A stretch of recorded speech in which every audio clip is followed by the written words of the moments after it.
I'm going to be presenting about bedwetting, and I'm going to say before I go into it, I'm not an extreme expert on the bladder, but I've treated a lot of cases of nocturnal enuresis. I would say maybe about 25 to 30 successfully. So I tried to include a lot of information that's kind of background information about the bladder from my experience from when I was a nurse, from a long-term history of using the bathroom myself, and also working with kids who also use the restroom. And so you may have some specific questions that maybe I can't answer, but I know that there are some MDs in the room, and maybe they can answer some of the medical side of things if that becomes a question. I'm going to give you a really quick protocol that you can implement. I've seen this work in 2 sessions. I've seen it work in 1, and then they didn't follow up because they were like, well, he's not wetting the bed anymore. I've seen it work in as short as 1 session and as long as 4, and I'll give you a protocol for how to work through that, and I'm going to start off with just some background information. It's a 30-minute presentation, so quick and dirty. I'm trying to use kind of a similar model to what you would use at an intake. And I just included this because I thought it was really funny. Last week I got in touch with my inner child. Turns out he's a bedwetter. I just thought that was funny. So the impact of bedwetting is not considered a very serious medical disorder, but it really can have a lot of effects on the child and on the family. It can cause stress in the family, self-esteem for kids. Nobody wants to be the pee-pee kid. And it can really interfere with the child's socialization. So for the summer, a lot of the kids were coming in because they wanted to go to sleepaway camp, but they were wetting the bed, or they wanted to stay over cousins for the summer and grandparents, but they were wetting the bed and the parent didn't feel comfortable. So that's what I mean by the socialization. So the 2 things that are most important in treating enuresis is patience and understanding. 2 things that are really in short supply in the middle of the night and when people are really stressed out. So what I'm talking about is primary nocturnal enuresis, and it's defined as someone who has never had 6 consecutive months of dry nights. Most of the time the problem does resolve itself over time. So every year about 15% of those who wet the bed become dry without treatment. The issue is that sometimes parents don't want to just wait for time because of the socialization, because of the stress. A lot of our families are sharing beds, and so that adds another component to the stress. So they may not want to wait for just kids to age out of this issue. So without treatment, about 20% of kids who are 5 years old wet the bed, and then it becomes 12 and goes all the way into adulthood. And some adults do wet the bed. You'd be surprised how many times that actually has come up in treatment with adults I've experienced. So learning to become dry at night. So most children become dry at night between the ages of 3 and 5. They obtain dryness at night 2 different ways. First, the bladder sends a signal to the brain saying that it's filled with urine. The brain sends a signal back telling the bladder to relax so it can hold more urine. So like bladder, wait. The second is that the bladder can't hold all of the urine until the morning, and so it sends a signal to the brain until the child wakes up and goes to the bathroom. That's how you stay dry at night. Bedwetting occurs because there's a problem in one of these 2 dynamics. So really understanding urination, voiding, micturition, other words for peeing. I remember those from nursing school. The individual parts of the nerves of the urinary system must work in unison for urination to occur successfully. So the bladder must contract, the urinary sphincter relaxes, and that allows urine to flow into the urethra and exit the body. And this is important because when you think about some of the causes of enuresis, it may be because something in this muscle contraction. The communication between that nerve and the muscle group is pretty complex. And so I wanted to just show you a little bit of a development scale of what is happening for the bladder. So between birth and 18 months, the child is unaware completely of that emptying process, the filling or the emptying. Between 18 to 24 months, the child becomes more aware of that sensation. 2 to 3, the child develops the ability to stop urination, and then around 3 or 5, they actually achieve that control and have both dry nights and days. I know in different cultures, teaching of this process may be a little bit different, but that's from a Western perspective. So some of the causes of enuresis is one, it can be a reduced bladder capacity. So some children actually have a smaller bladder and they just can't hold that same amount of urine as their same age peer might be able to. So when they go to sleep at night, they just can't hold as much urine as someone else might their same age.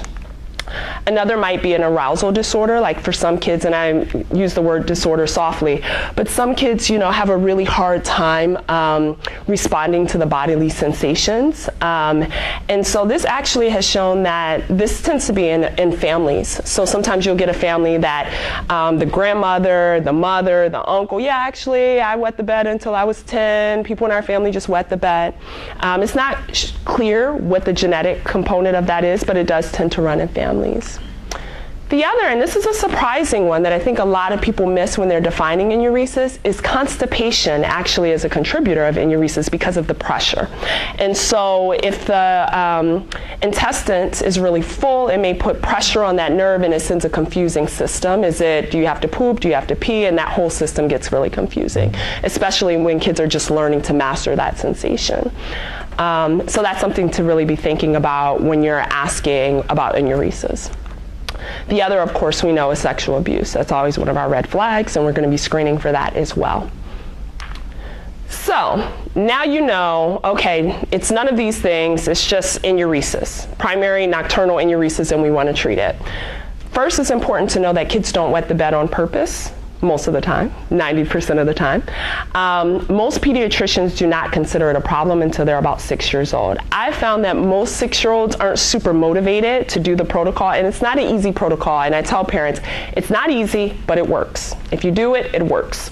So most kids at 6 are not super motivated, and so you really want to be looking for signs that they're ready to be treated for enuresis. So the first is that the child notices that they're wet, and they don't like it. They don't want to be wet. They don't want to wear a pull-up anymore. The child wants to be dry at night. The child asks, did you wet the bed when you were a kid, Mom? Those kind of questions. And they don't want to go to sleepovers, or the parent doesn't want them to go to sleepovers because of those kind of concerns. But more so the child is embarrassed and worried about wetting the bed at a sleepover or sleepaway camp.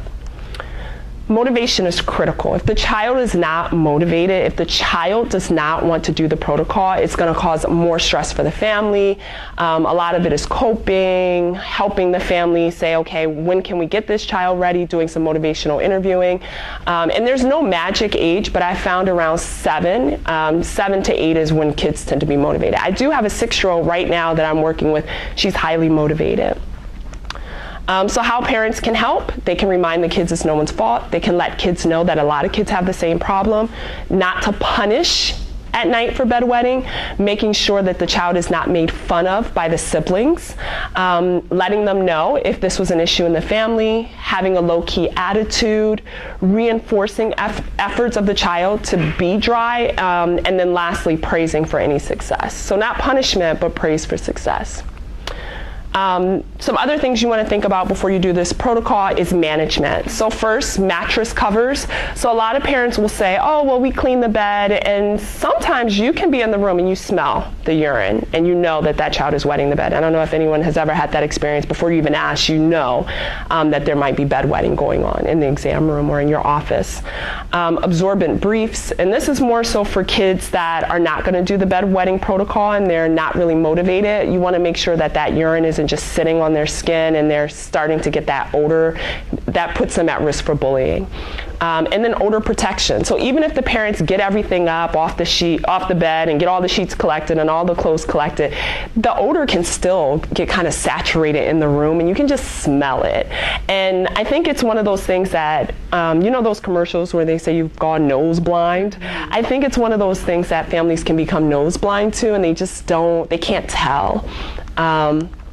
And so there is some pharmacological treatment, and these are just some of the medications, but it's not something that you're going to start with by any means, especially for a 6, 7, 8-year-old child. But these are just, and I'll put these slides on the iDrive, these are just some medications that might be used. I don't know if the physicians in the room, psychiatrists in the room have perspectives on the medications or have ever seen pediatricians treating with medication for enuresis.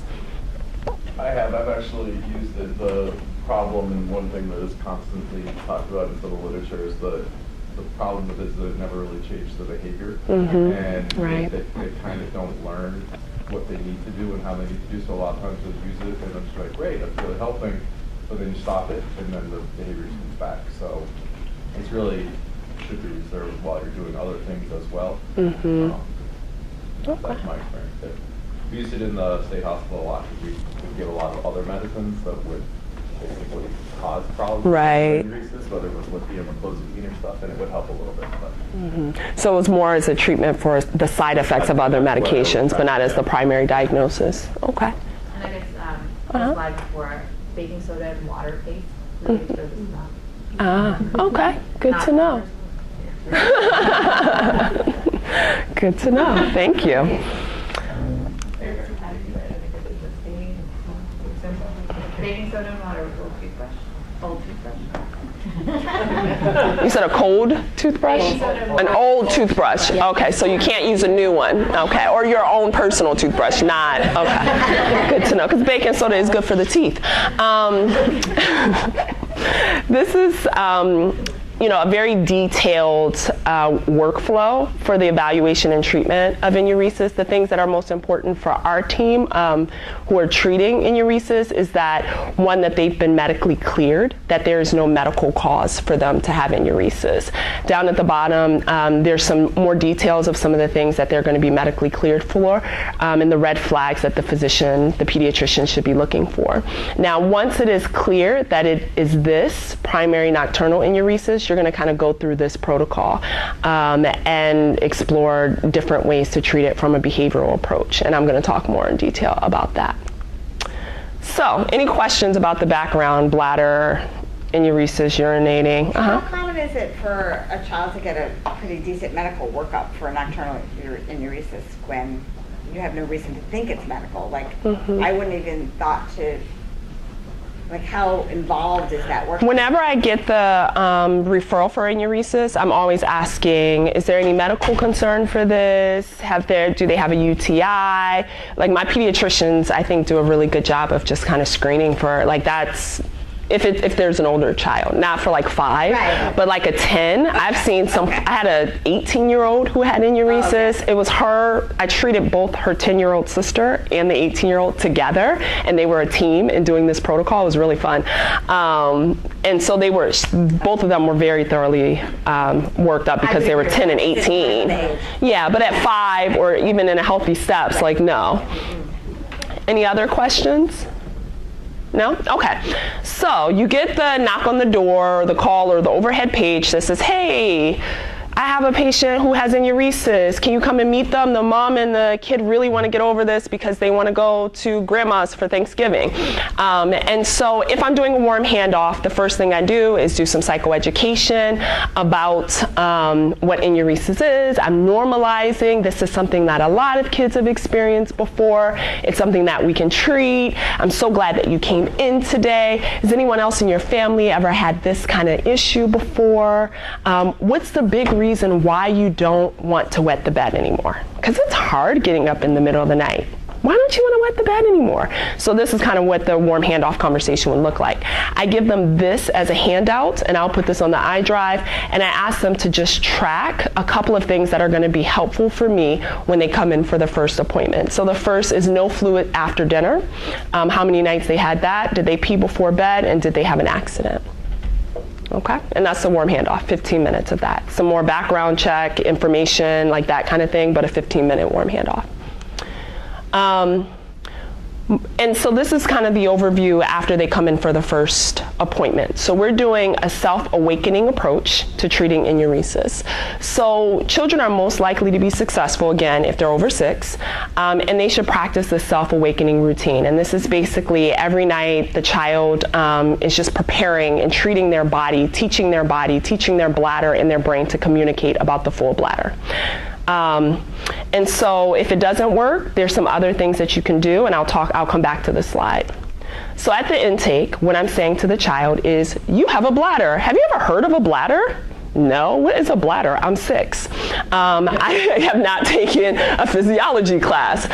So I say it's like a balloon that's in your belly or near your belly that fills up when you drink. So you drink, and what happens when you put a balloon on a water spigot? And they're like, oh, it gets full. That's what happens to your bladder. And when you're awake, your bladder calls the brain. It goes, bring, bring, bring, bring, bring. Hello, brain. I am really full and you need to empty me. And the brain ignores the call when you're sleeping. The brain just says, oh, no, I'm sleeping. I'm not interested in you, bladder.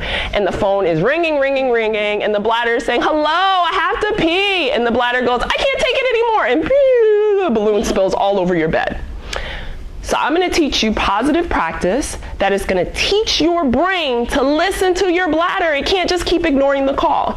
And positive practice, and I'm going to teach you a cleanliness way that makes your brain so annoyed with the ringtone of your bladder, with that beep, beep, beep, beep, beep, beep, beep, that finally your brain is going to go, fine, bladder, stop nagging me. I'm going to get up and I'm going to empty you. So I'll say it like that. So this is the protocol. Any questions about communicating that to kids? Is there another way that people communicate the bladder, talk about the bladder with kids besides the balloon metaphor? No? Okay. So this is the protocol. Step 1, no drinks within 1 hour of going to bed. So you could do 2 hours. I feel like a lot of kids are willing to do an hour for me. And I say no drinks. That means do not put your mouth underneath the bathroom sink like this and put water in it when it's 1 hour before bedtime, because a lot of kids will sneak water in the bathroom. Make up your bed with clean sheets. Do not use a pull-up. Use a bed pad if they want to put something there to protect the mattress, but no pull-ups when we're doing this plan. The third step is positive practice. This is the part that's the self-awakening process, the self-awakening approach. The child gets in the bed as if they're going to go to sleep. The lights are turned off, the mom or dad or caregiver turns off the lights, the child closes their eyes, they lay in the bed for about 20 seconds, they count slowly, and then they get up and run to the bathroom, pull their pants down, or when I learned this protocol in San Antonio, it was your chonies, pull your chonies down, stand in front of the bathroom, sit on the toilet, and pee. Pull everything up, and this is how I'm describing. You're pulling everything up, wash your hands, dry them on the towel, go back to the bed, turn off, make sure the lights are off, get in the bed, count to 20, 1, 2, 3, 4, 20, run, go to the bathroom, sit down, pull everything down, get up, wash your hands, go back to your room, turn off lights, get in bed, 1, 2, 3, 4, 5, 20, run again. There may be nothing there. Dust may come out. Your bladder is going to be completely empty, and we want to empty it out, but you're going to do this 3 times. And the reason that this is important, and then I turn to the parent, the reason that this is important is because it's training the brain and the bladder to communicate. It's communicating that sensation. So then you're going to do this 3 times. This is called positive practice. Step 4, and the reason, go ahead. Do you ever find that parents say that this kind of makes it difficult to settle down for bed? Because this sounds like it could be fun. Mm-hmm. And one of the things I was thinking about is if a kid is getting too excited, do you ever coach the parents on how to keep the energy? I've never heard that feedback from any parent. What I've heard is that they don't want to do it 3 times. Yeah. They're like, I don't need to do it. You're going to do it tonight and be very excited. Yeah, the biggest feedback that I get is that the kids don't want to do it 3 times. They're like, I just went. That's where the motivation is really key. For some of my more sophisticated parents, I'll say 15 minutes before bedtime. I try not to give a lot of, it's already a lot of steps, and then I have subsets, and I feel like it's a lot of words. But if they can handle the truest protocol, say 15 minutes before bedtime, you're going to do this. Got it. So then step 4, and this step I have introduced since I've started working in this setting, where I worked in San Antonio when I was trained in this. All of the insurance reimbursed for a bed alarm. None of the insurance here reimbursed for a bed alarm. So I had to figure out a new way to do this without a bed alarm, and I'll talk about bed alarms in a minute. But this is a way that the parent can kind of be a bed alarm and not have to pay for a bed alarm. So the parent wakes the child up at night 2 to 3 hours after bedtime or 2 to 3 hours before wake up. That's why when you did that warm handoff, you gave them that sheet, because you need to know when the child pees. So some kids wet the bed 2 hours before they went to bed, and some kids are early morning bedwetters, and you might not really know that. If you haven't done a warm handoff and you don't know that answer, ask the parent, which one do you think you're more capable of waking up for? Are you gonna stay up late and then have the kid go to the bathroom before you go to bed, or do you go to bed when the kid goes to bed and you feel like you can get up early? It doesn't really matter, because you can kind of tweak this at the follow-up appointment, but I think the thing that makes the most sense is what the parent feels like they're capable of doing. Now, if you have a parent that can afford a bed alarm and they're going to do a bed alarm, you don't need to have the parent wake them up. But I even say, let's wait to pay for it until my approach to you try this for a few weeks. If it doesn't work, we can talk about doing a bed alarm. Save yourself some money, because they can be, I'll talk a little bit more about the price. So if the child is already wet when the parent wakes them up 2 to 3 hours after bedtime or 2 to 3 hours before the child wakes up for the day, you're going to have the child, it could be 2 o'clock in the morning, you're going to have the child clean the bed and gather all of the clothes. The parent is the cheerleader, the child is the player. So the parent is saying, good job reaching for those sheets, you got it. And if it's other people sleeping in the room, good job reaching for those sheets, you got it. Come on, you can do it. The child is gathering up everything, and it's very important that the child does it. If the child can't reach because their arms are short, then the parent might pull the other sides of the sheet, but mostly it is the child is leading. It's very important. That's the part of annoying the brain enough that the child's gonna be like, I don't wanna do this in the middle of the night. Well, then get up and go to the bathroom. So if it's not irritating to the child, they're not gonna be motivated to resolve the enuresis. Then, after they clean up all these things, and some parents, I've seen them actually give the child a bath at 2 in the morning, or they take a shower. They do whatever they would normally do when a child wets the bed. Then they do that positive practice times 3. So this could take an hour. This is the hardest part of the model, but it works. If they're not wet, they just go to the bathroom. They do this for 3 nights. They do the positive practice 3 nights in a row, the 3 times. After 3 nights, if no wet bed, do the positive practice and no cleanliness training. I used to say you only need to do the positive practice the first night, but I found that it just doesn't work as well without the bed alarm. So I say do it 3 nights consecutively.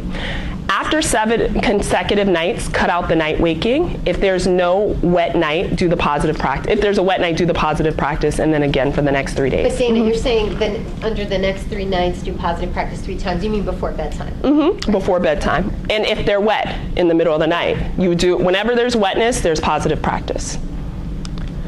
And then finally we conclude. What if you don't know, like I know you do the tracker and so then you have a sense of whether they pee in the morning or late at night, but like I'm just thinking back to when my son was 6 and wetting the bed and I wouldn't know until the morning because he was just so out. Right, so in this step where it says to wake up 2 to 3 hours after bedtime or 2 to 3 hours before bedtime, that's the answer. So I'd have to wake up and check and see if... You're gonna wake up and get them to pee either way. You're not waking up to check, you're waking them up to either help them because they're wet or you're waking them up to make them go to the bathroom to pee. Do you have parents that have trouble doing that? Because I would find that really challenging. Yeah, some parents do, but then I say, is it more challenging to go to the laundromat 3 to 4 to 7 times a week and spend $5 on the laundry? Or, I mean, which one's more challenging? And like motivational interviewing, like is it more challenging that your other 3 children get to sleep away and then you have to be home and figure out a babysitter and you work nights on weekends and you can't send them because they're wet in the bed? I don't know. I don't know which one's more challenging. Well, but I think also stressing the fact that it's only for a short period. Yeah, I talk about that too. Like if you do this, this works. This is just a short time protocol. You've been dealing with this issue for 10 years. You've been getting up and helping with bedwetting and doing this whole process. But again, motivation is key. If the family doesn't want to do it, they don't have to do it. Right. To Anjali's point, I had a case last year that I did this protocol with, and it was like the 2 kids were in the same room, and so what we did is we waited until the little girl had a week off from school, and her brother was going to go stay with their father, and mom didn't have to go to work quite as much. So I think it's okay to also try to pick the first week, you know, around. Yeah, or a weekend. I say do it on a weekend. Don't do it on the night that you're most exhausted. Don't start it then. Like, when do you think you can do this? This is all motivational interviewing. I can't remember where I heard this, but I thought that I heard that, like, it used to be the practice to like wake kids up in the middle of the night, and that now with greater knowledge of the importance of sleep, that it was not advised to wake kids up in the middle of the night. I think ongoing it would not be. Yeah, well, if they're not waking up on their own and they're wetting the bed, it's also not advised that they're laying in urine for hours. So I think the long term, this wouldn't be the plan, wake your child up every single night for as long as forever in the middle of the night. But I think for this, I've seen it work as short as 4 days. And then after 7 days, if they have dry nights, you're not waking them up if they're dry, after 7 consecutive days of dry nights. And then how long is the protocol for those kinds of patients until it's like at 0? So I haven't been advising to wake their kids up, but I don't know what it would look like if I was. I know that with not advising people to do that, I'm just seeing the number of times that they're wetting the bed per week go down over time. Okay. So, but I don't know if it'd be like a lot faster. It might be. This. Like, so far it's been working, so I didn't think much of it. Yeah, because the irritation, being awakened in the middle of the night is irritating. Cleaning beds in the middle of the night is irritating. It's going to make your brain say, I'm going to do something to listen to this bladder. So if that irritation is reduced by 50%, I think it takes probably twice as long. Still working, because they're still often, like, sometimes they are waking up, they're having to do the laundry. That's my, like, first thing I'm recommending is stop helping. So yeah. The kids then not wanting to. I think it's kind of what the family's willing to do. I found that this approach is like, if the parents do it, it's like 99% success. So, We start with talking about how, like, it's not a punishment, this isn't something we're going to shame you about, and then having them clean. I just imagining my 6.5, 7-year-old who wakes up with pee, you go kind of wake him up and you try to, he doesn't even get to the bathroom, he's just asleep on the floor. Right. And to then make him like kind of wake up, it feels like, I understand that you're trying to train the brain, but like you're also kind of punishing them. So that's where this next piece is the behavior plan for motivation comes in. So you conclude the session with a behavioral plan where the child did not drink liquids, they did the positive practice, they get a reward for doing it. They got up to use the bathroom in the middle of the night, they get a reward for that, and they did the cleanliness training. And so at the end, you pick a fun reward for the caregiver and the child to do together, because it's a stressful process for both of them. And it's also the language that you're using in the middle of the night. You can do this, this is rough, I know it, I'm here with you, you know, in the morning, we're gonna have a big bowl of cereal, and so, you know, like, so it's not a negative thing. It may not feel great. And also, you know, if they're doing it right, this might only be 3 to 4 nights. And I've had a parent just recently who was like, she has never been this dry in her entire life, and it's 4 nights. That's the longest she's ever been dry at 10. And so waking them up, and a lot of times kids are already waking up wet. Like at this age, they're already getting up in the middle of the night. It's already a big deal. The child is like getting a towel out of the closet, and they're like, it's a whole thing already. This is why a lot of the parents are coming in, because they're already at a stress point. For parents who don't feel like getting up, for parents who feel like it's not that, they're not going to be referred for enuresis. They're going to be that percentage, the 80% that gradually the child ages out of this issue. This is talk to the parents and you explain to them, don't like fight with your child in the middle of the night to get them to clean up their stuff. If they're not doing it, you're going to do it for them. Right, exactly. And then the behavior plan too, like praising the child. Like, and guess what? If you do these things, you're going to get, what's going to be your prize? Just like you would do it for any other behavior. So then you do a follow-up in 2 weeks. If the family seems really motivated and high functioning, you could do a follow-up in 4 weeks, and that might be your last session. You're going to do motivational interviewing and praise. If there is still issues, you're going to troubleshoot any issues. Is it something wrong with the positive practice, the cleanliness training? Are they still doing a pull-up? Because some families still do. Is the child getting up in the night? Is it too early? Is it too late? And can it be eliminated? Maybe we're ready to cut out the nighttime waking. So we're going to just kind of troubleshoot if the issue is still there in 2 to 4 weeks. If the 2 to 4 weeks and they're still like wet almost every single night, you're gonna do the self-awakening in the daytime. So when the child feels the urge to go to the bathroom in the daytime in their home, they're gonna go to the bedroom and lie there and pretend like they're sleeping. They're gonna do that positive practice so they really feel the heaviness of their bladder. Then they're gonna get up, go to the bathroom, and do that process in the daytime. So that's an added step that you can do if they're still having the process. It's called overlearning. If still no success, you might consider doing the night alarm. This is 3 to 6 months into other behavioral training. Like you've done this for a while. This is 6 sessions. They're still wetting the bed. So you might want to do the night alarm. These are some pictures of the night alarms. They range from $55 to $130. And so the child wears the alarm on their chest, on their t-shirt.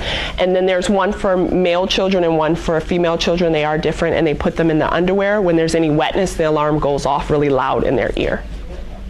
And then they have this really fancy one that you don't have to wear the alarm. It's like connected to the boxers. That's the $130 one. Huh? It works. It does work. Yeah, it does work. Final session, you do praise. You might give them a certificate, and then you do some relapse prevention. Because sometimes when you've treated like 6, 7-year-olds, it'll come back. Maybe if they're really excited, change in environment, they're feeling very leisurely about their beverage consumption late at night. So then those kind of things might come back. So you talk a little bit about that. That's it. That's the protocol. Questions? Would you do this protocol if the child is still having some instances of daytime wetness? I'm thinking more like the ADHD kids that like don't pay attention until it's too late. Yeah, no, I wouldn't do this protocol for that because that's not necessarily enuresis. That's not the diagnosis. This is for nocturnal enuresis. The daytime, I would probably start. You're seeing both, I mean. Yeah, I'm saying if I wouldn't treat both. I would just if they had nocturnal enuresis. I think if they have both, it's a different kind of conversation of like urgency and when you go to the bathroom and communicating, all of those kind of things. So it'll be a little bit of a different tweak. I had a strong reaction to the picture of the bedwetting alarm. Looking like you're having an electric wire down in the kid's underwear. When a parent reacts like that, I've never used them or recommended them. What words do you say to describe this to a parent like me who's listening? For the parents that I've had, not here because none of my patients are willing or able to spend that kind of money for this kind of thing. In my other setting, that never came up. They were just like, I really just want him or her to stop wetting the bed. That was not part of the conversation. It was like, when can we get it? How long does it take to get in? Did you send the form in for the insurance yet? I haven't heard back from them. It's been 2 hours, those were more of the conversations. One of the websites has a video too. I will show parents. For the night alarm? Yeah. Yeah. Have you had parents here buy them? I'll show it to them, and then I'll show them the price. Most families are like, no, they can't afford it, and then we'll do Plan B, like a version of what you did of having them wake up the child. Okay. Has anyone ever tried to get insurance to cover it when you have an actual diagnosis of nocturnal enuresis?